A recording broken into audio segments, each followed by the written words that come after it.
Hello and welcome to the United Stand. It's Tuesday night, that means it's Rodney night. Get ready for the Velvet Tones, he will be with us shortly. But first of all, I've got to fly into all the latest Manchester United transfer news and news, of which there's quite a lot because there has been a Jose Mourinho press conference, which is quite telling. But as the tagline says, Nemanja Matić to Manchester United, almost done. This is from Marzio. It's from my mouth anyway, and I don't have any sources. I don't pretend to have any that are very good anymore. They were good. They're rubbish now. Just much like everybody else, really. I mean, to be honest, Marzio's not been that good this summer, but he's saying that Matic and Juventus are not able to sort a deal out, so it looks like it will be Manchester United and Juventus are going for Matuidi. Mourinho has done a press conference, as I said. I'll be picking the bones out of that in a moment, and he said he wants a centre defensive midfielder and a wide man. If you follow somebody on Twitter, I'm going to give him a big shout out here. He's called @Mark_champions, but it's CHAMP20NS. He's very, very negative, but I follow him because actually sometimes he's quite truthful, and if you want the negative side of Manchester United, he's constant. But he says 2 bang average players for 100 million. Dear me, I think I know who he's talking about. And also, I have been banned. If you watch the United Stand transfer show of a morning, I like to have a little sing, and I've been banned, and I had a perfect song for you tonight, so I'm just going to read it out in a bit of a poetic way. Smile though your heart is aching, smile even though it's breaking. When there are clouds in the sky, you'll get by if you smile through your fear and sorrow. Smile and maybe tomorrow you'll see the sun come shining through for you. I wish I could have sung it. I can't do it justice just reading it out, but I'm not going to be negative in the sense that I'm just, you know, I have my opinions, but I do think that we will sign Matic and Perisic, and I think that'll be our transfer window done, which hopefully we can sort of talk about in a little bit. Look, I can't say any more than I can say about Matic. The reality is that Renato Sanchez is not a centre defensive midfielder, but he's a player I think we could rejuvenate at Manchester United. He played quite well in the pre-season game against Chelsea today. Bayern Munich have said he can leave. He said today he wants to leave. His agent is George Mendes, who is Jose Mourinho's agent. A year ago we wanted to sign him and we stuttered. Mourinho said a year ago he'd love to have him at United. Everything points to the fact that we should be in for this lad. He's a young player as well. Where's his representatives? In Milan, sorting a deal out to AC Milan. And what are we doing? We're going to overpay for a 29-year-old player that Chelsea don't want anymore. And I'm sorry, Matic may well be a good player, but that is the reality. I mean, I've sort of moved past the criticism of what Matic is. I'm fearful of how slow he is. I'm fearful of us being a very boring midfield as we have been for the last 6 months. But beyond all that, and forgetting about the individual player, what I am concerned about is why are we bargain basement signing players? Why are the quality of players we going for? Why is there doubts about them? I mean, I like Lukaku. I think he's a good signing, but people do have their doubts. I like Lindelof, but a lot of people are calling him a flop already, and they have their doubts. I like Perisic. A lot of Manchester United fans have their doubts. I don't like Matic. Some United fans do, but a lot of United fans have their doubts. Why this summer, compared to last summer, are we signing players that are dividers, that we have doubts about? Why are we not going for that top echelon of player that is available? I mean, look at what's been available this summer. I'll flip it around. What if we'd signed Fabinho? If we'd signed Renato Sanchez? But forget that. If we'd signed Bernardo Silva? If we'd signed Mendy? I know they're both Man City players. If we'd signed, like I said, Renato Sanchez, Fabinho, Nainggolan, Bernardeschi, people like that. There's lots of signings, and there's lots of signings that are going to happen that if we'd signed them, I think we would all be really exuberant and excited about, like we were last year. There wasn't many doubters about Pogba. There wasn't many doubters about Mkhitaryan. There wasn't many doubters about Zlatan, if any. And Bay, we were like, oh yeah, that's a good signing. So it's interesting how this summer, most of the signings we're probably going to get and already have got, there is an element of doubt. I mean, different percentages. I think Lukaku most people do like now, but there are different percentages. And you know what that makes me think? I don't think these are Mourinho's first choice signings. I don't. Because last summer we were all ecstatic and excited. This summer, every single signing we've made, I know we've only made 2, but let's assume we are going to get Matic and Perisic. there are doubts about them amongst the support. We're not totally behind them, and that makes me think I'm not convinced these are Mourinho's signings. And just stay with me on this, because I think there's so many hints in what he's saying, so many hints, and Mourinho's not going to come out when we sign Matic and go, he wasn't my first choice, by the way, because that would be just ridiculous. You ruin the players' confidence, you turn them against you straight away. So he's got to come out and say, I like Matic, I've always wanted Matic. But I just don't think that I don't think that these are his first choice signings. I really don't, because it doesn't seem to be. I don't see why we'd all be so doubtful about it. And there has been comments. He's come out with things like West Ham and Everton are having a fantastic window. It's like they want to win the transfer window. Today he said, I think this season we're a little bit better equipped. This is a fantastic sentence, because you can read it so many different ways, and the way I read it is the way I think Mourinho has worded it, which is, so he said, he was asked about Lukaku and Lindelof signing so far. He says this season is going to be more difficult, but I think we have better conditions to fight for the Premier League, and I think that is to do with everybody's in Europe. Chelsea and Liverpool are in Europe, so they haven't got that advantage, so it's better conditions. He then said, I think this season we are a little bit better equipped.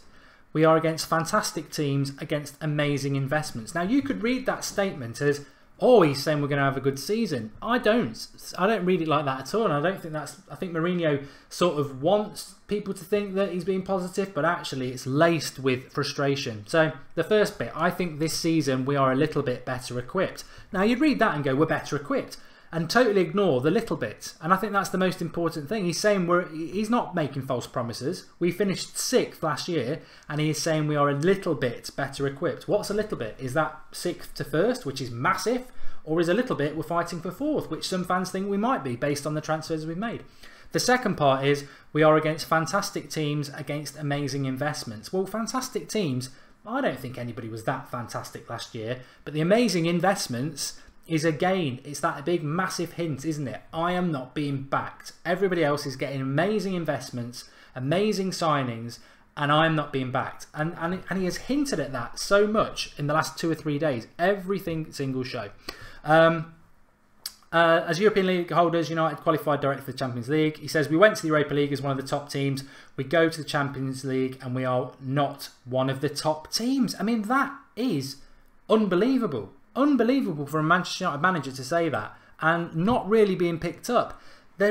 Everything he says is basically, if you know Mourinho, he's covering his back, which I totally agree he needs to. If he's not being backed, he needs to cover his back because it's his reputation.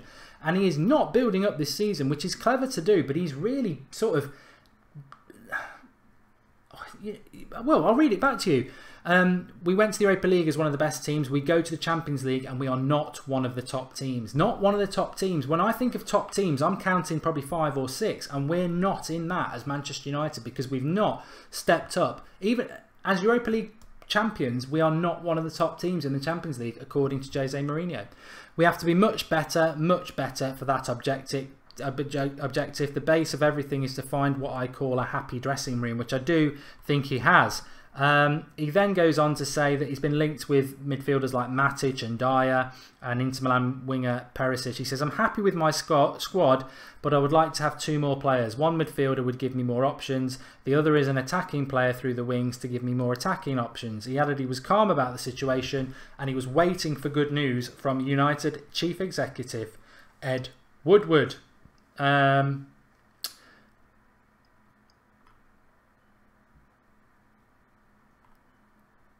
And then he goes on to talk about the squad a little bit more. This season we spent a lot of money on a striker. If we don't do that, we have no striker. It's obvious nowadays, especially for the strikers, the amount of money is amazing. Next season we are not going to spend a lot of money on a striker. This season we had to. Investment overall, and it is every team. Yeah, okay. I think it's slightly laced with a little bit of negativity, but each to their own. Each to their own. We're going to get Rodney on at some point. In fact, he might be ready to come on now. Let me try him. But if not, we'll crack on with the live comments. So Matic would be a good deal. That could set Pogba free, says Sweezy Pro Beats. Oh, if I hear that again, I just find it hilarious. that people think Matic is going to set Pogba free. Why can't Carrick and Fellaini set Pogba free? Why is Matic going to set them free? I'm asking that question. I don't see why people think that Matic will set Pogba free when he's been playing in the midfield too with Kante, and Kante's twice the player he is. So I don't personally see that. But Rodney, are you there? I'm here. Apologies for my tardiness. No, it's all right. Arrived. It was my fault in the message when I read it. I thought, you've obviously read it at 8:30, but that's fine. So let's go. We're just talking there about Matic, and that's probably going to be a done deal. And then we were picking up on a few of Jose Mourinho's comments from his press conference. I detect from Mourinho a lot of back covering and a lot of frustration. Maybe that's just my interpretation of it. I don't know how you feel in relation to some of the quotes, not just today, but over the last few days about, he spends a lot of time talking about big investments at other clubs and how he's not getting the transfer targets that he wants. Do you share his frustration? I think most fans share his frustrations. I think Jose is like everyone looking over at what Manchester City are doing in terms of the players that they're acquiring very quickly, and it seems without much fuss. Again, no one knows what kind of list he gave to Woodward, so we can only guess that the players that are being linked to us heavily, like Matic, are on the list. I mean, I can understand he's been very diplomatic, and I think he has to be that way because of the hammering he got from the press last year, blaming him for a number of different things. So I think he's being smart, but also letting everyone know that he's not necessarily happy with the way things have developed, and neither are we. Yeah, I mean, I was just saying there, I don't know whether you caught it, I was saying, the contrast to last summer is really interesting because every signing we made, every United fan was excited about every one of those 4 signings. This year, assuming we get Perisic and Matic, I'd say every single signing there's an element of a different, and I think different fans think different things about each signing. I mean, I like Lindelof, I like Lukaku, I like Perisic, I don't like Matic. Some people don't like Perisic and like Matic, not so sure about Lindelof. Some people think Lukaku will flop, and what I'm saying is every single signing out of those 4, there's not total support from United fans. I think there will be total support and that will back them, but in relation to the signing, the day before it happens, a lot of people are not convinced by those signings. And my interpretation of that is that Mourinho actually isn't getting his first choice signings at all, because I think if he was, we would be getting players that really excite us. I don't think Mourinho back in March would have been thinking, Nemanja Matić is what we need in the midfield, and I certainly don't think Lukaku, although I think he'll do really well, was his first choice either. I think what has actually happened is, and I think reading between the lines of how every single conference at the moment he seems to be going on about how amazed he is by other clubs' investments. I think that's a direct dig at Woodward and United, and basically saying that's, they won't spend the big money. They'll give him some money, but it's going to be, you're only going to get so much, and you're going to have to make that last over 4 players. Whereas I think Mourinho, if you look over his career, he'd happily spend the money that Pep has, and we'd have a lot better players, but he just isn't getting that support. Well, I think there are 2 ways of looking at this. I can understand him being upset, like I said, as fans we're upset, but you also think that it's kind of making him a better manager in a sense, because no one expected us to win the 3 pieces of silverware that we won last year at all with the squad that we have. Some would say that was almost in the lines of Ferguson, because for months we didn't want Fellaini anywhere near the squad, but he played regularly, and he's now a European Cup winner. He can thank his the fact that he's at Manchester United for having a trophy that he probably never would have achieved. So in terms of Mourinho being unhappy, he has every right to say the things that he's saying in the press, but also he has every right to be slightly envious of what's happening at Manchester City or possibly anywhere else. Manchester United are a big club. I mean, this is a conversation that I've been having online with some of the people on Twitter today. We're not spending money. We're not going for the big players. And I don't understand why we're not doing it. And I think everyone else doesn't understand why we're not doing it. And he's in charge of the club, and he doesn't understand what's going on. So he has every right to say the things that he's saying and to be honest, be frustrated. And I think he is frustrated. I mean, I've got a very, very quick theory that I've said it a couple of times now. If you look through the history of Manchester United, especially in the recent history, and the money that the Glazers spend, when we are in trouble, they spend. Like last summer, we're in the Europa League, they need to get us in the Champions League, they spent. The summer that Van Gaal was in the same situation, they spent. Then when you get in the Champions League, they don't spend. Look at Sir Alex Ferguson. When he was successful, they very rarely gave him much money. And that is cynical businessmen for you who spend money when you're in trouble to get back where you need to be. But then when you are back where you need to be, you don't spend any more than you need. You just like, well, this is where we make the profit back because we are in the Champions League. We have got the Adidas money.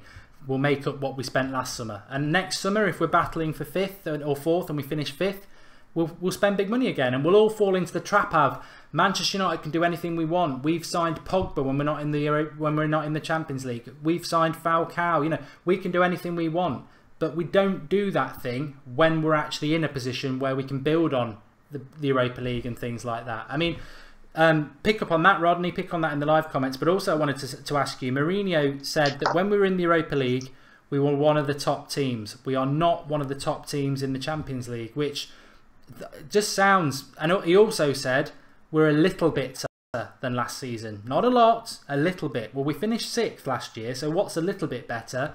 And we're not one of the top teams in the Champions League, despite winning the Europa League and being Manchester United. So many different players in terms of every position within the squad.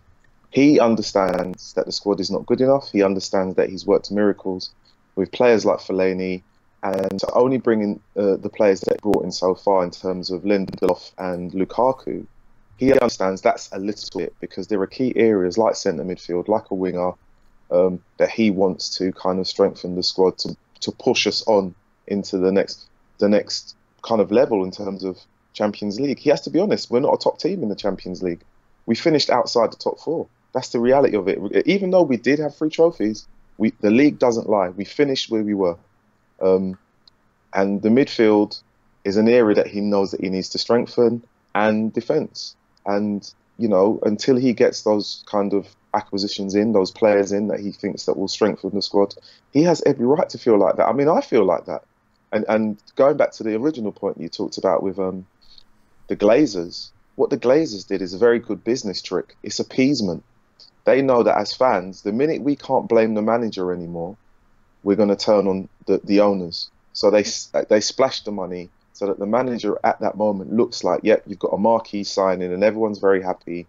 And then we all kind of go back into our little boxes and think, great, we've got a great world-class player.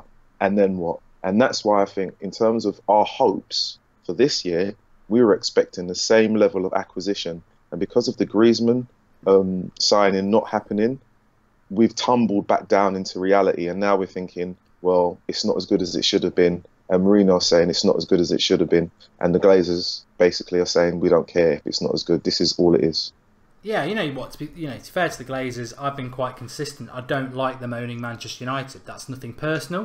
But when I look at it and try and take the emotion out of it, which is very difficult when it's the club you love, as businessmen, if they were bossing, I don't know, Asda or Tesco or McDonald's, what they do, I can't criticise them. They are businessmen. They are not Manchester United fans. They are not football fans. They are businessmen. They need to put money. They need to pump money into something when it's failing. When it's succeeding, why would you keep? You know, why would you go and if you've got a McDonald's that's been failing and you refurb it and then everyone's going there again? Why would you then go and give it another refurb? No, let's wait till it's failing again, then we'll refurb it. That is a business mind, and that's what's happening with United. We, as Rodney just said there, we're failing. And the fans might turn away. They might not buy the shirts. They might not buy the season tickets. Right, Pogba, refurb, get Pogba in. Oh, fans are we're all happy again. I'm including me in this. I'm not saying I'm not an idiot for falling for it as well. Oh, we've got Pogba. Look at you, Liverpool. Look at you, Chelsea. Look at you, City. You're in the Champions League and we've got Pogba.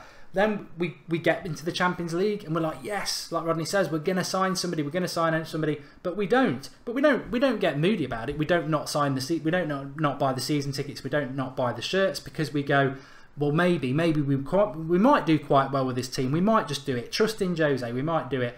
Then we'll finish 5th again. If we do, oh right. But then before we can even catch our breath, Bale, they've signed Bale. Oh, we can sign who we like when we're in the Europa League, and it's that there is that circle under the Glazers, and until they break that As businessmen, I don't know whether they will, but until they break that, we are in the circle, and that's the bad side of the ownership.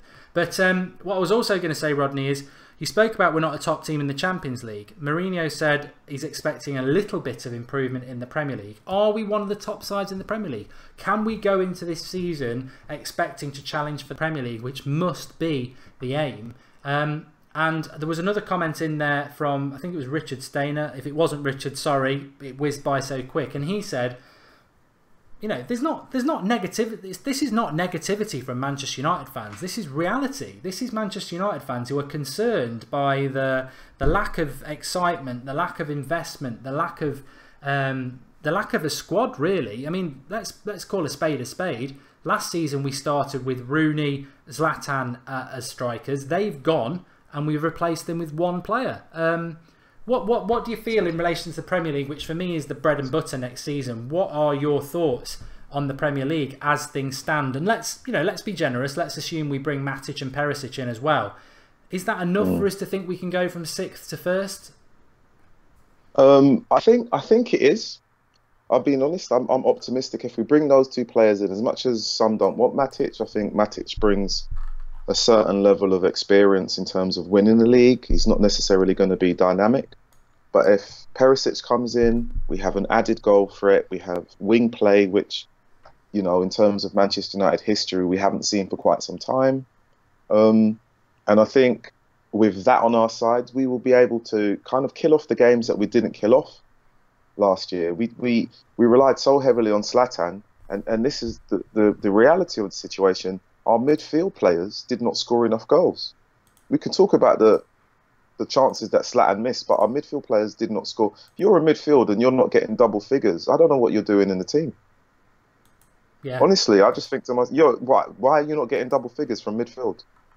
It's not just about the fancy long 30-yard pass and, you know, doesn't that look great? I need to see goals. I need to see my midfield players, you know, scoring. And this is the one thing I will say. I mean, I'm not a Chelsea fan at all. I don't like Chelsea. And they banged on about Frank Lampard. But season after season, he scored goals for Chelsea.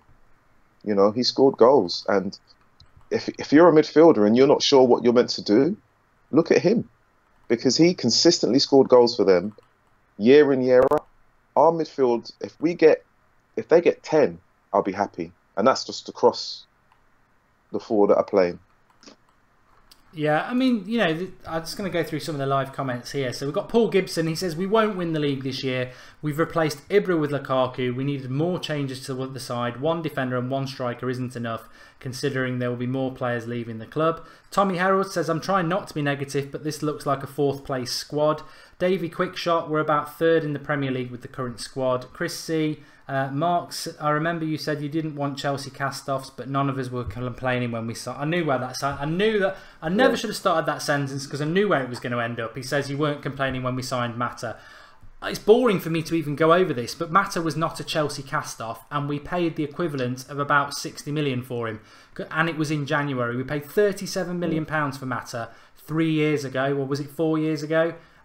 Chelsea didn't want to sell him. Mourinho said that, but they couldn't guarantee him first team football. United went in with a ridiculous offer and they sold him. It was 60 million for Mata effectively in today's market. He was not a cast off. Yeah. They wanted to keep him. It's not the same as signing Matic, who Chelsea do not want anymore and are rubbing their hands together that we will pay them 40 million pounds for the privilege. I wouldn't, to be honest with you, with Matic, I was thinking about it today.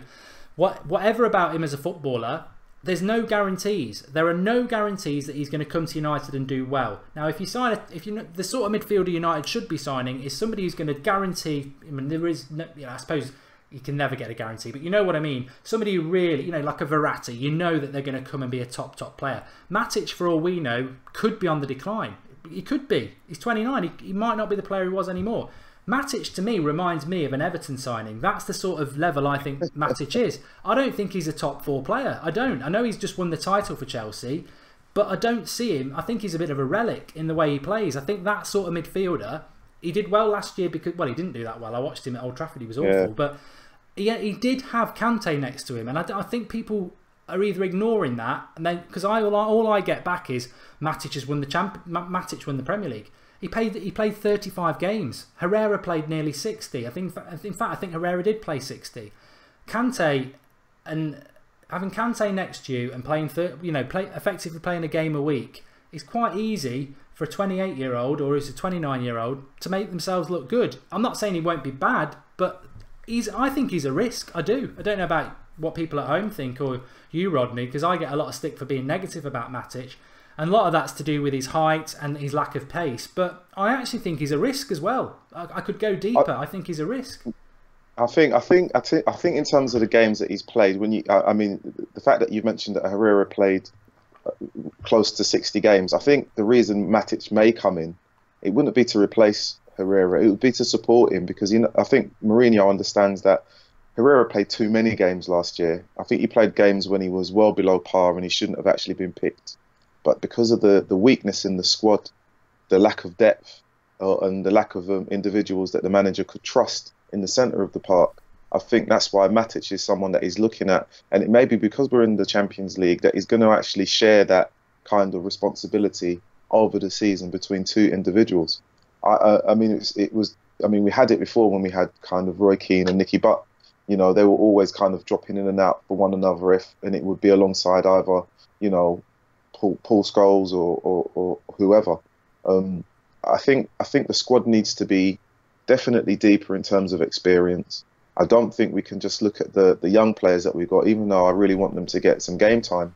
But I think Matic coming in the centre of midfield will probably give us the kind of, I don't know, I wouldn't even say legs because of his age, but I think in terms of the alternative, in terms of games that we can drop players and rest them and rotate after Champions League games when we know that we've got fatigue, I think he'd be the ideal signing. But you know, I'm like most of the fans. I think there was a quote on the comment saying that, you know, we shouldn't moan because we've signed Lukaku for 90 million. I mean, we've signed him for 75. It could go up to 90. Who knows the finer detail? But that's just one player. You know, we have to be honest and look at what Manchester City are doing. And we're not jealous, but it's the reality of the situation that they are spending money to strengthen their squad in every single department. We have been linked to so many players, and for whatever reason, they're just not coming to fruition. We're not getting them in. And if it's a last-minute thing, it means that we will pay more money than we were meant to 2 months ago. I think that's a great point. There's a great comment I need to read in a minute, but I think that's a great point as well. And maybe I didn't word it correctly when I was trying to say about these signings and how they're weird because they do divide fans, whereas last season they didn't. If you look at like Man City, let's take, you know, Kyle Walker's a good right back. I don't care what people, I think Valencia's better, but he is a good right back. He's one of the best right backs in the Premier League. Mendy, I'm not going to lie. I said it about 6 weeks before the end of the season. If we're going to sign a left back, sign Mendy. I think he's Valencia as a left back. I think he's a fantastic left back. He might flop at City, but I think he's a good left back, and they've spent a lot of money to get him. They've overpaid to get him. Matic, as I said, I think he's a risk. It could work, but I think he's a risk. I think the most important thing is there are better options out there, and I don't understand why we're not going for them. So I'll leave it at that. Lukaku, if it goes to 90 million, we've overpaid. I think 75 million is a lot of money for Lukaku. Now, I like Lukaku, and I think he will do well, but he does have flaws in his game. Some of them are not his fault. First touch, he needs to sort that out, and I think he can do that. But let's be totally honest. He's played for mid-table Premier League sides. He's not played for a top Premier League side. He's a risk. He is a risk. I think he'll succeed, but I think you've got to say he's a risk.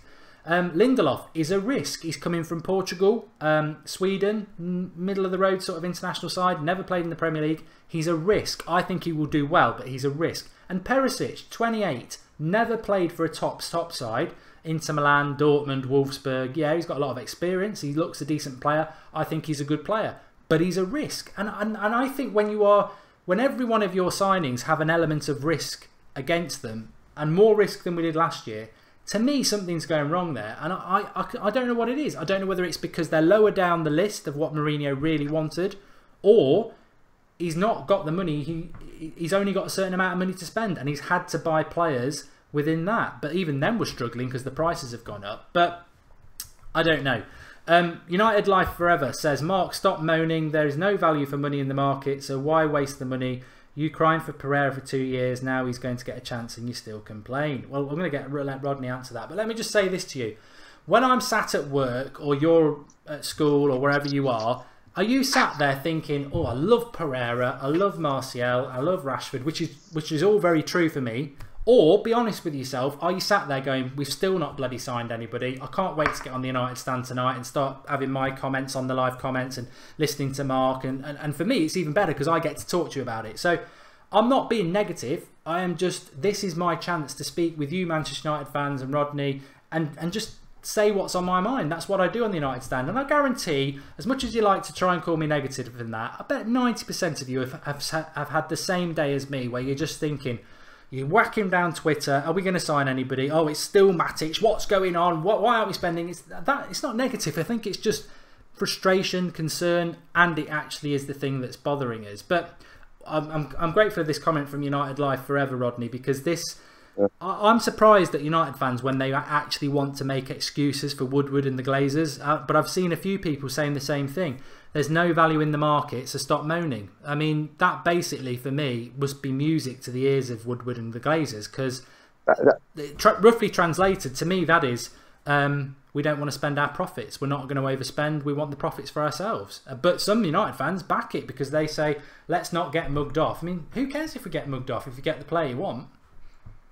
I mean, when it says there's no value in the market, I mean, right, let's go back to, in terms of the example that we talked about with Kyle Walker, 50 million for a right back, right? 50 million, we pay 75 million for a striker.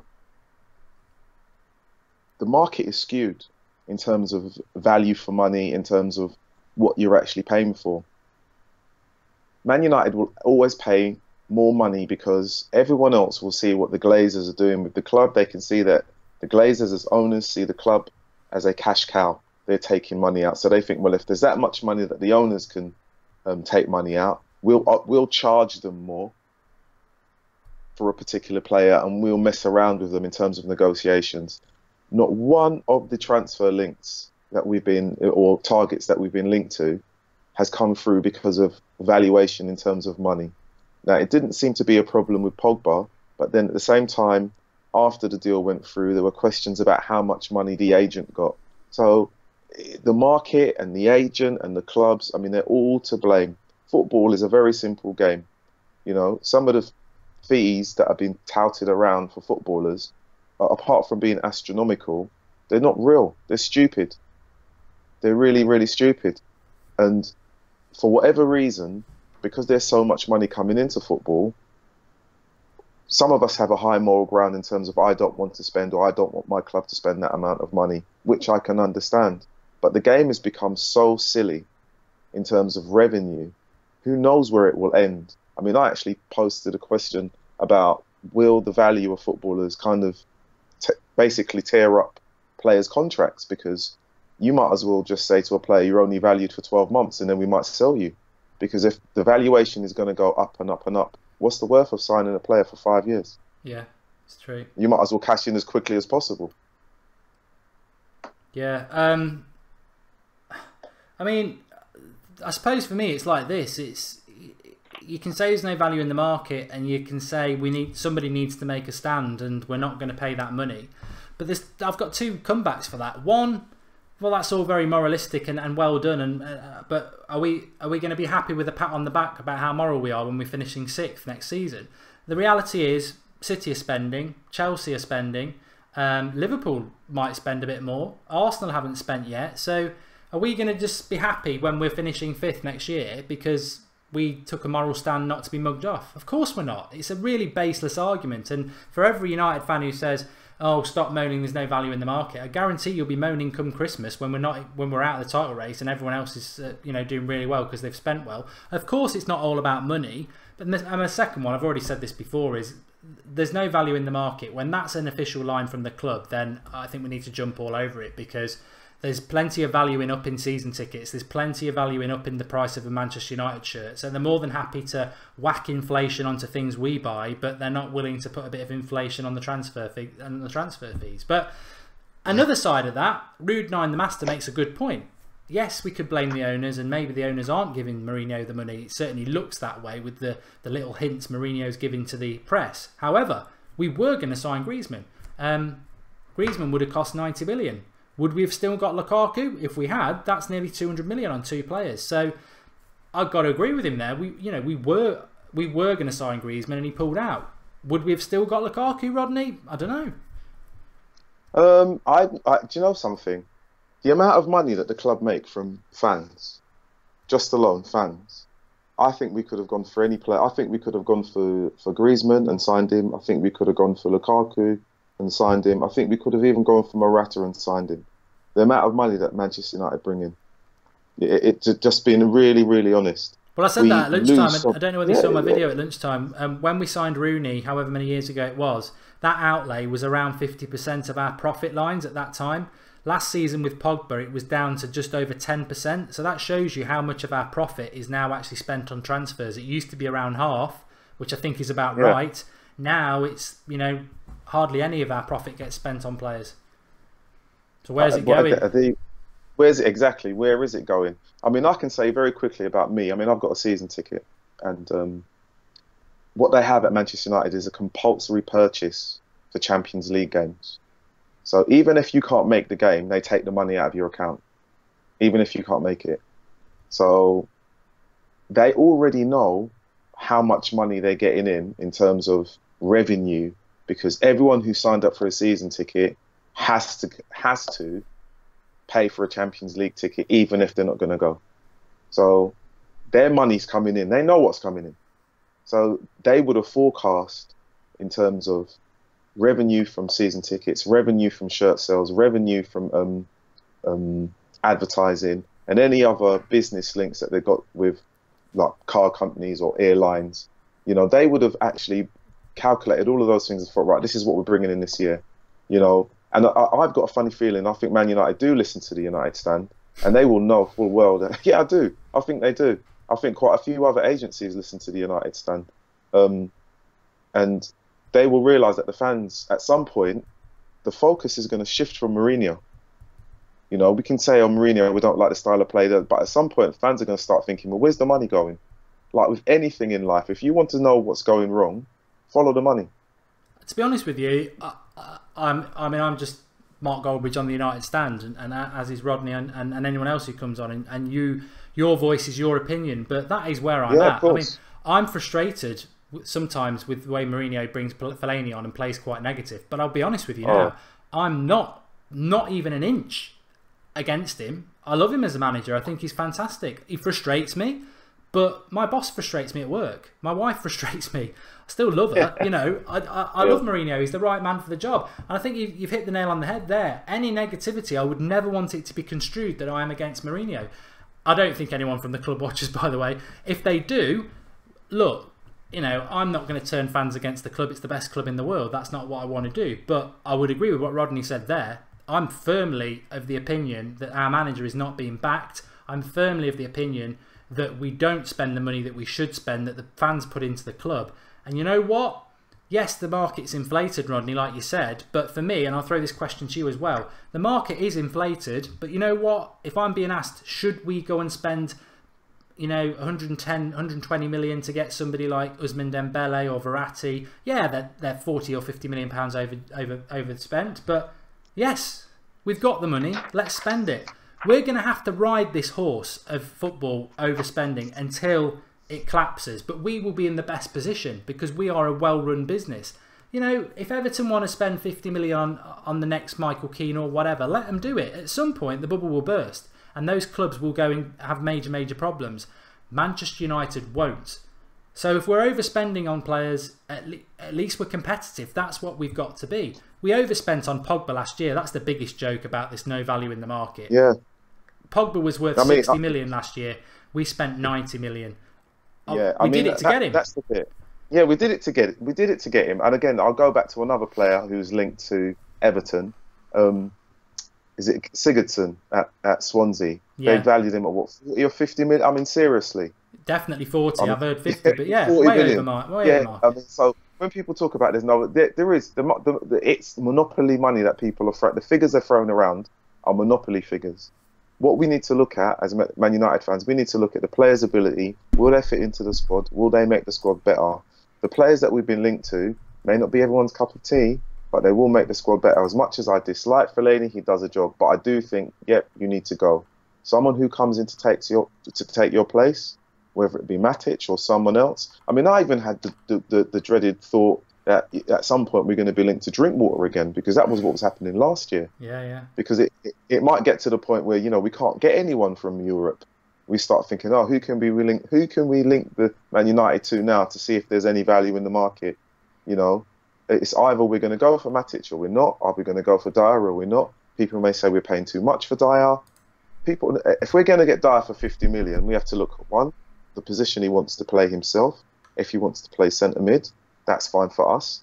We have to look at his age. We need to look at his retail value and how he benefits the team. I'm looking at players linked to Everton, 50 or 40 million, and they're moving, and then we're worrying about what we're paying for Perisic. Come on. Yeah, I agree. Remember to drop a like on the video. It's Tuesday night, which means it's Rodney. We always get a lot of people watching, so drop us a like and give Rodney that backing. He loves it. He's got a big ego. He hasn't really. Mark NZ says, what happens if we buy a player for 100 million in the next few weeks? This argument will be irrelevant. Yeah, and we'll all be ecstatic. You know, we are moaning at the moment, and I think there is definite. Of course, we're Manchester United fans. We all pay, whether it's Rodney with his season ticket, whether it's you with buying your kids a top, whether it's the MUTV, whatever. We all contribute to this club, and we should be spending a lot more. The funny thing is, we probably will spend 100 million in the next 2 or 3 weeks. It'll be on Matic and Perisic. They will cost us 100 million together.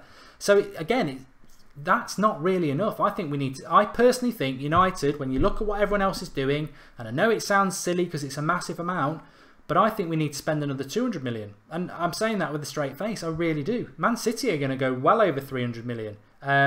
We've got the money. As I said, look, I totally agree with everybody. It's ridiculous the amount of money there is being spent in football at the moment. But if you are a genuine football club and you are genuinely bothered about your club and you want to be successful, then you ride it out. And what Manchester United should be doing, instead of retracting because we've got owners who want to make profit, we should be rubbing our hands and going, you know what, we're the richest club in the world, bring it on, come on then, you know, and spending, because we know that obviously we're going to spend a lot of money, but we've got a lot of money, but we should be challenging them all. We should be at the top of the table like we were with Pogba last year, but we know why we've retracted, because we're not in trouble and there's some profit coming in.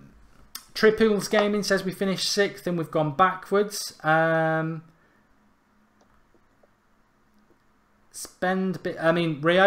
I've heard a few people on about him. As sad as it sounds, Raiola could be very useful. I mean, whether we'll go back there again, he's already had a big pay with Lukaku, but a couple of his clients, Verratti, Matuidi, would welcome them. I mean, the George Mendes one always baffles me, Rodney. He's not done anything for us. I mean, the only thing he's tried to do is get one of his clients out of United, which is De Gea. He's got Fabinho, he's got Renato Sanchez, he's got James Rodriguez, Mourinho's his agent. I mean, there must be some truth in the fact that he hates Woodward for what happened with the fax machine, because there is just, you know, are we in for Fabinho? Probably not, but we just don't seem to be able to do any business when it comes to George Mendes, and Raiola always seems to be the get-out clause. Do you know what? Considering the fact that he is Mourinho's agent and the players that he has under his umbrella in terms of his contacts, I'm surprised we've not been linked with anyone else. And it must be that either he's fallen out with the board or he's fallen out with Woodward directly, because for me, the Renato Sanchez one, if you kind of think about it, we were linked to him last year before he went to Bayern. Jose really liked him. He's available. Yeah, really liked him. Yeah, I mean, and I think I asked the question either last week or the week before, I'm not even sure, about why are European clubs doing loan deals with their top players for like 24 months and Man United are not able to negotiate anything at all. I mean, are we not part of the European big boys? And I think Mourinho's kind of well-worded comment about we're not one of the top teams in the Champions League. We're not even negotiating on par with anyone. in terms of the players that we're bringing in. It's not long now until the start of the season, and then before you know it, it will be the 31st of August, and we'll be panic stations about who we're bringing in. And as a United fan, I hate that day. I kind of switch off television, I switch off my phone, I don't listen to anything, because I don't want to be caught up in kind of what comes about in terms of the hope and the devastating feeling that you have is when you sign a certain player that you don't want. So if that relationship can be kind of rebuilt or kind of started up, it would be great to get Renato Sanchez to Manchester. But I think day by day, I think it'll be another player that we're linked to, and I think next week Wednesday, if he's not at the club, then it won't happen. I'm convinced he'll be at Milan. I'm convinced we'll get Matic, and I think we'll get Perisic if we can sort out this long-running saga with Inter Milan. Duncan Castles, who's very pro-Mourinho, he used to hate United when Mourinho was at Chelsea, but then we got Mourinho and now he's very pro-United. In fact, a few people are saying it in the live comments. He said that United want to spend big money, but the Glazers won't let them.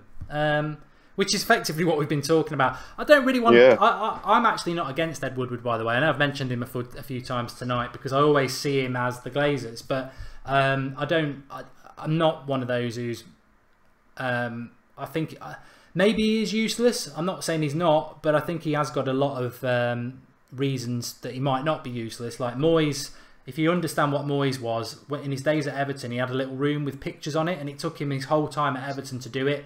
And he's very slow about transfers. We could have got Thiago Alcantara in that summer. Everyone goes about Fabregas, but we could have got Thiago. Yeah.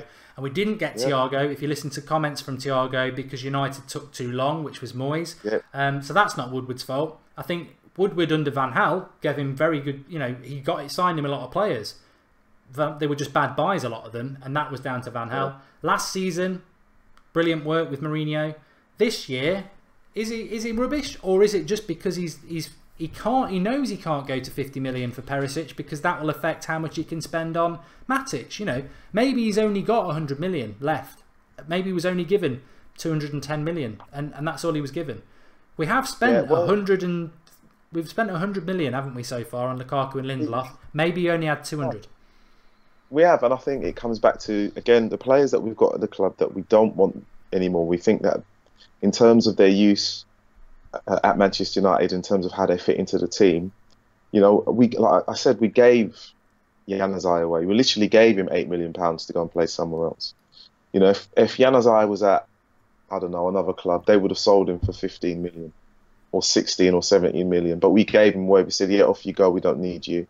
We've got players like Ashley Young, who, come on, in all honesty, his best days with us have gone. We need someone to be slightly more dynamic or give us some cutting edge. I think we've got so many players within the squad that we can release. I mean, what about James Wilson? Is he going to come through as we talked about 2 years ago when Diggs was there? I don't know whether he's injured or not. I mean, he's probably in Jesse Lingard's kit bag or something like that, waiting for a sub appearance or something. Who knows? I don't think he's good enough, by the way, James Wilson. I don't know about you, but I don't think he is. I don't know if he's good enough. Don't think he is. No, well, I mean, again, he's another player that if he's not going to make the breakthrough, as was mentioned a season or two ago, then we need to say to those players, thank you, but we're going to let you go and bring the revenue in there. It's no good keeping players that we're not going to play. I'm listening to Rodney whilst watching the live comments go by, and I'm very happy that nobody's jumped in with what I'm going to say, so I'm going to say it now. We actually have probably been given less than 200 million. Now, 200 million sounds like a lot of money because that's Lukaku, Lindelof, Perisic and Matic. 200 million, it's a good amount of money. But for Manchester United, I think we should be limitless in what the manager wants. And I don't think Mourinho would say, I want 8 players. I just think he would want 5, maybe 6 top players. And that would maybe cost 350 million, which is fine for what United have got. But actually, we aren't spending 200 million. Even if we get Perisic and Matic and the outlay is 200 million for the summer, we're not spending 200 million because we made 40 in January with Memphis and Schneidlin. So it's 160 million. On top of that, you've got Rooney's wages of 300. You've got Zlatan's wages of 350. You've got Schweinsteiger's wages of 250. Over £1 million a week all summer, virtually, has been saved. Well, so that's like, you know, over 2 months, that's nearly 10 million. So Manchester United outlay, by the time the season actually starts, is probably going to be more around 150 million, even less when you take the wages off. So we haven't spent a lot of money at all. And considering I haven't looked at how much profit we've made in the last 12 months, to be honest, but I guarantee it's north of £1 billion. So yeah, there is a problem, but I think it's going to be a watch this space problem, I suppose, because the sad thing is, if we do come 4th or 5th next season, which I don't think, you know, 4th would be in the Champions League, but I think anything lower than 2nd is going to be disappointing for us next year, because we should be challenging for the title. Unfortunately, yeah.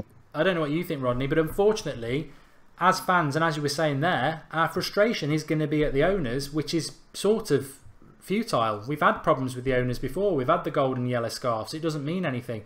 I don't think we're going to be turning on Mourinho, because he has got his excuses, quite rightly, in very early. Yeah, I mean, and we've talked about it quite a lot in terms of, you know, the situation with Manchester United. Mourinho has got his excuses in, and you know, I mean, listening to the news today, I mean, what upset me today was about Chicharito going to West Ham, and I mean, there's a player that we should never have sold. And you mention all of the players that we've released, or in terms of the money that we've saved in terms of a salary, but we can't do that with the kind of lesser known players that we're just kind of we're keeping attached to the squad, and they're not going to make the breakthrough. I'd rather say, look, if they're not good enough, we can use the revenue from them and get the players that we want. You know, it's no good keeping someone. I mean, you know, what's the guy's name? McTominay? Yeah, the young lad. Yeah, I mean, the likelihood of him being first team regular in a year or 2 years' time, I can't see it. You know, but we're linked with, you know, Dembele from Dortmund, who would be an absolute, you know, diamond in our team. But we're not going out of our way to get him. Again, Renato Sanchez should be wearing a Manchester United shirt. We're not going out of our way to get him, and we didn't go out of our way to get him. We were too slow. And I just think to myself, sometimes it's almost we're very comfortable in terms of the players that we have, and not thinking, right, we need to actually be not heartless, but kind of ruthless in terms of our success, and thinking, who can we bring in? Who's going to benefit the first team squad, the club as a whole? Is it someone coming up through the reserve team, the youth team? Will they be able to fit in? Are they going to be the top star that we need to see in the future? Because I'll tell you now, if Rashford was playing in France, we'd be raving about him. We'd be raving about him. Yeah. You know, but it's looking elsewhere. Darian Jones has made a contribution. He says, from an outsider's point of view, it seems United aren't reactive enough in the transfer market. We seem too rigid. Why did we allow Chicharito to go to West Ham? Thanks for the contribution, Darian.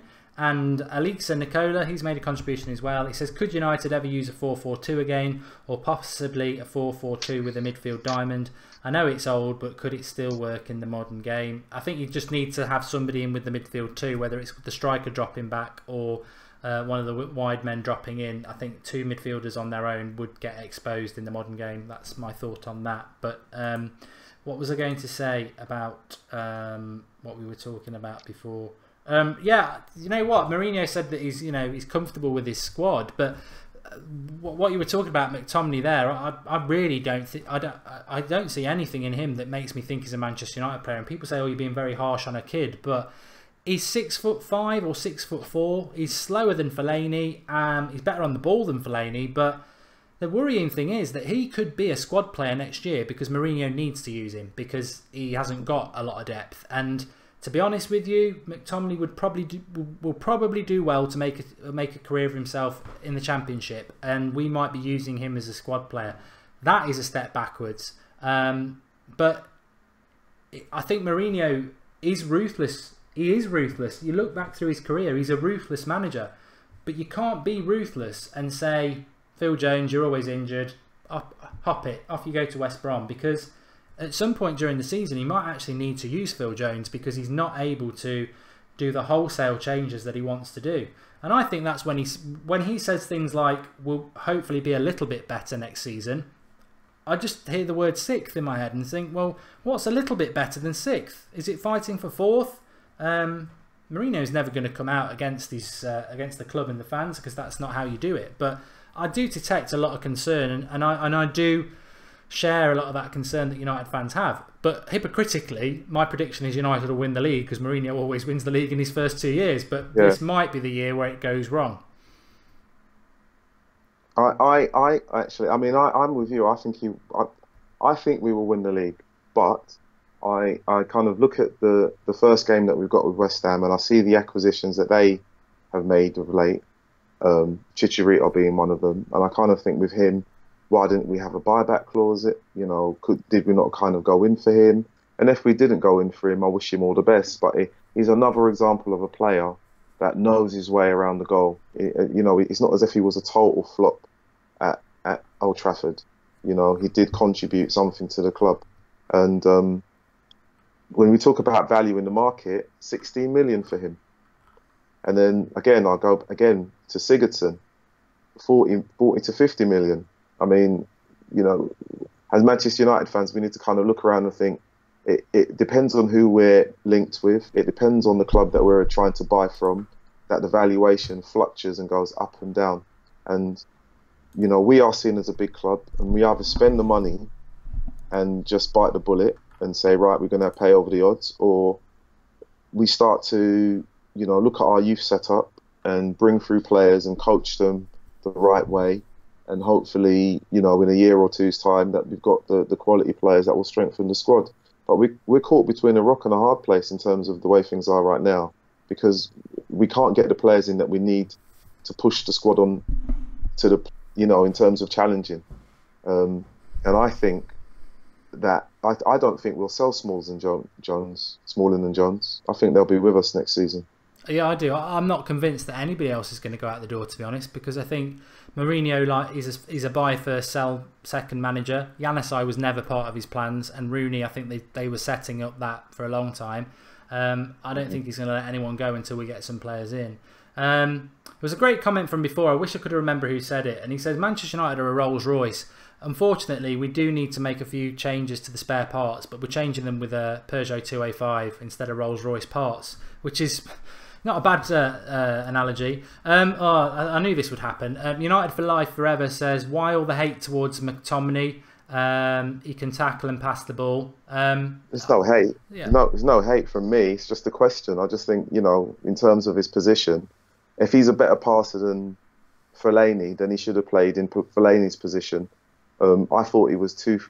In terms of what he offered to the team, I don't know what he offered. Very good cross, but I couldn't work out what he was doing for the team itself in terms of goal threat. I couldn't work it out. I've said my bit. Apparently, he had a good game the other night. If he had a good game, why were we so poor in the midfield then? Because Pogba was trying his heart out, but had 4 players around him all the time. We created nothing because we had 2 midfielders in both halves of the game who were slow, ineffective and static. It was McTominay and Fellaini in the second half, and it was Carrick, unfortunately. I love Carrick, but it was Carrick and Fellaini in the first half. Hirsch Puri says, Mark, you're out of order. Scott McTominay can be a good player. Look, if he turns out to be a good player for Manchester United, fantastic. He's from the youth setup, that's great. But I'm not going to lie. I think we get blinkered about our youth. Everyone said Josh Harrop, oh, he's a star of the future. What did I say straight after the game? I bet he'll never play for United again. Where is he now? He's at Preston. I love the youth. People have told me you're too fascinated in the youth. I love the youth. I want players to come through. But I've been seeing players coming through for over 30 years of my life, and very, very few of them end up being first-team players for United. Loads of them aren't good enough, and loads of them get shipped out. And unfortunately, there was a massive gap, Rodney, wasn't there, between the class of 92 and what we've... I mean, Rashford, between the class of 92 and now, Darren Fletcher was okay. But Fletcher, Wes Brown was good. John O'Shea was a good squad player. Welbeck was all right. Rashford is head and shoulders the best we've had, probably since the class of 92. And he's still potential, but... So what's the years in that? 25 years? Yeah, 25 years. It's been a while. And there was a comment that I saw. Can I read it? It says, it's from Kittredge Evans. Yeah. And it says, Sanchez, too much for a squad player. I can't think of anyone he can replace. And for me, I thought, very good point, because that would mean Pereira in terms of the attacking midfield option. And would we want to bring Sanchez in to sacrifice Pereira's position in the squad if he does have one? I personally think, even with Pereira, we just don't have enough. I think when you look at the midfield at the moment, you've got Pogba, Herrera, Fellaini, and I don't. That's because he plays him. They're the three we've got. You've then got a declining Carrick, who's very valuable in what he offers in the dressing room. He doesn't play Fosu Mensah in the midfield, so we can't include him. And Pereira. So adding Renato Sanchez and a Matic, actually, you know, we sometimes play a midfield three. So having 6 options and the amount of games we've got to play, I think you know, I think I would welcome Renato Sanchez personally. But yeah, that's my thought. Oh, somebody just said Ravel Morrison. He could have been a good player if he had a brain between his ears. And Pogba was very good, and we've got him back now anyway. But no, and look, if I'm wrong about McTominay, I'm wrong. But I've been watching football for a long time, and I can't see it. I think he's just going to be a championship midfielder. He's got no pace. He's only going to get bigger outwards. I don't see it. I might be wrong, but I really don't see it. And I respect all those people who are being very defensive of him because obviously you want him to achieve. But I think we can be blind to the youth. I really do. Josh Harrop was a prime example, and there's been lots over the years. Everyone thought Kieran Richardson was going to be the next big thing, and he was all right, but he was never. You could see it was never. He was never going to be that good. But we wanted him to be that good, and we've had a few like that. Luke Chadwick, I remember him. Oh, he's going to be the next Ryan Giggs. Yeah. You know, decent-ish, but they end up just being, you know, League One Championship players. So it's harsh, but I am harsh when it comes to Manchester United because, to be honest with you, in 20 years' time, Mourinho won't be here, I don't think. Most of the players won't be here, but we will, hopefully. And United will certainly be here in 50 years' time like it was 50 years ago.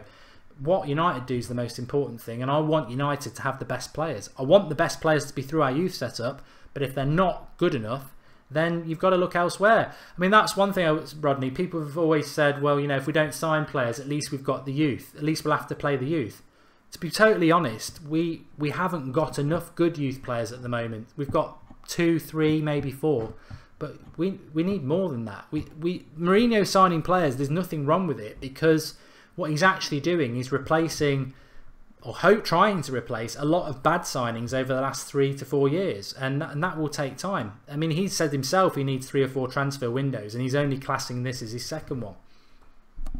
Yeah, I mean, the signing of the young players that we've seen this summer has kind of intrigued me because I'm thinking, well, Manchester United was always seen as an academy that had good young local talent or had a good scouting network. But we've made quite a few signings, so I think there's definitely an emphasis from the club to strengthen and improve the quality of players that they've got in there. And hopefully, within the next 2 years, we might see some development from those players into the first team squad. But it does still ask the question about the talent within Manchester United or the youth talent. I mean, I'm not knocking. Is it Matomley? I can't even pronounce his name. That's terrible of me. But I just thought to myself, I couldn't see what he was offering in the position that he was playing. He did seem very slow. And if there's anything that he can take from his game or that he needs to improve on, he needs speed. You know, so he may be very good technically, but we've got very slow players in Manchester United midfield already with Carrick and Fellaini. We don't need another one. You know, so if you're in the youth team and you look at the current Manchester United squad and you think, model myself on those 2 players, but I need to add something else, then it's speed of thought and speed. Don't model yourself on Fellaini and think, I'll do what he's doing and then I'll get in the squad because, you know, as fans, you know, we want more than that. This is Manchester United. It's not just about whether you can pass sideways 5 yards and 10 yards. It's about what you can do on the ball and hopefully score goals.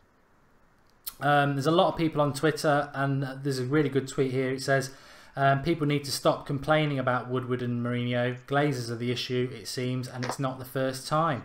United fans starting to wake up to it, but, you know, it could all change around.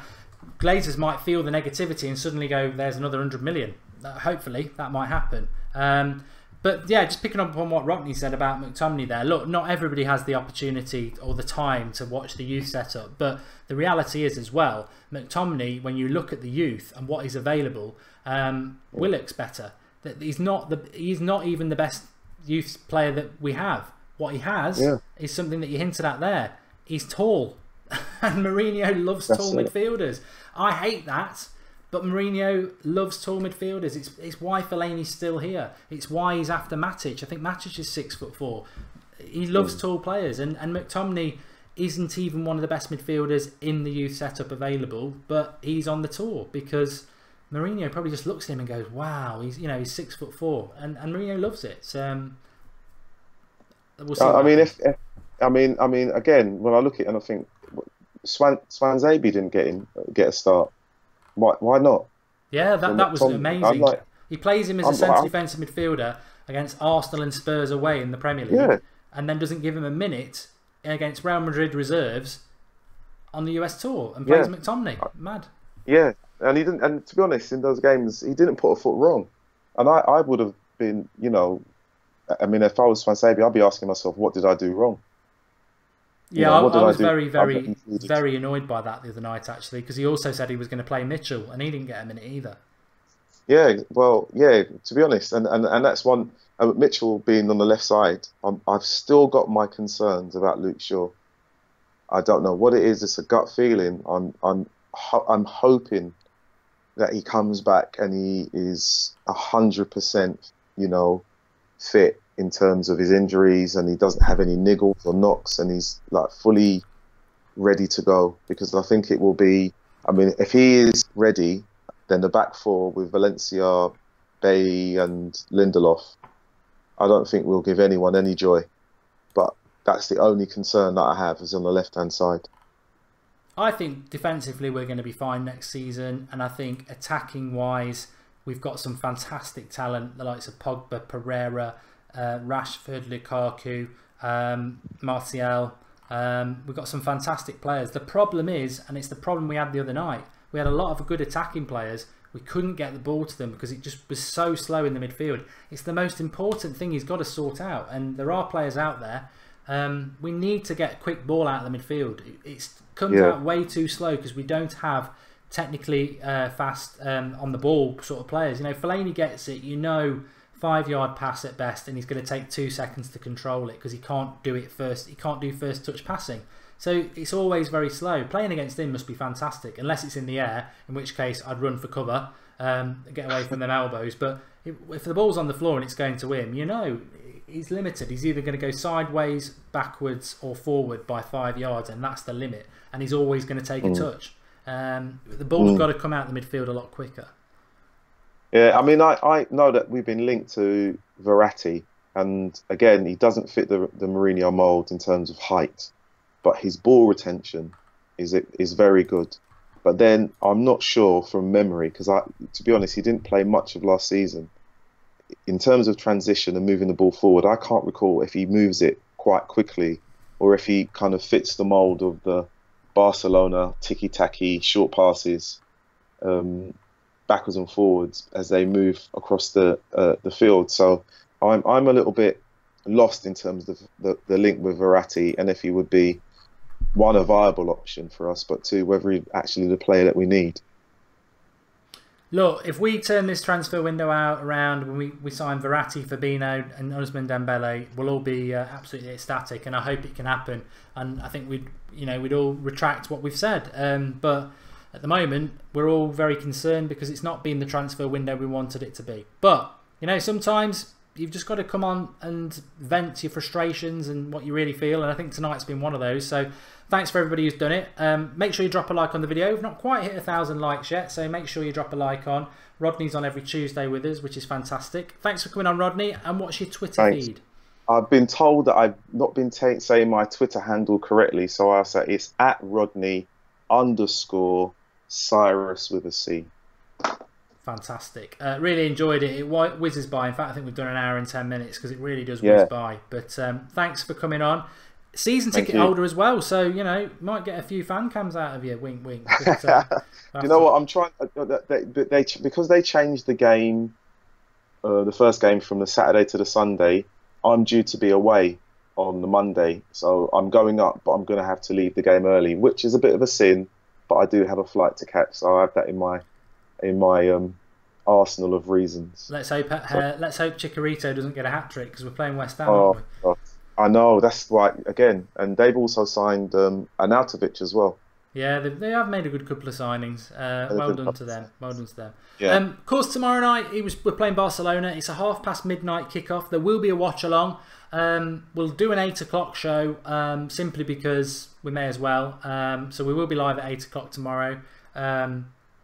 I've got an idea for a show actually, so we can do that for half an hour or so. So we'll do that at 8 o'clock. Tomorrow morning will be Transfer Daily. God knows what we'll be talking about. You never know. I do think we'll sign Matic at some point. But I'm as I said at lunchtime, I'm sad to be right, but I did predict we wouldn't sign anyone while we're on the US tour. It just never seems to happen when we're on the tour. So hopefully something will happen soon. But thanks everyone for watching.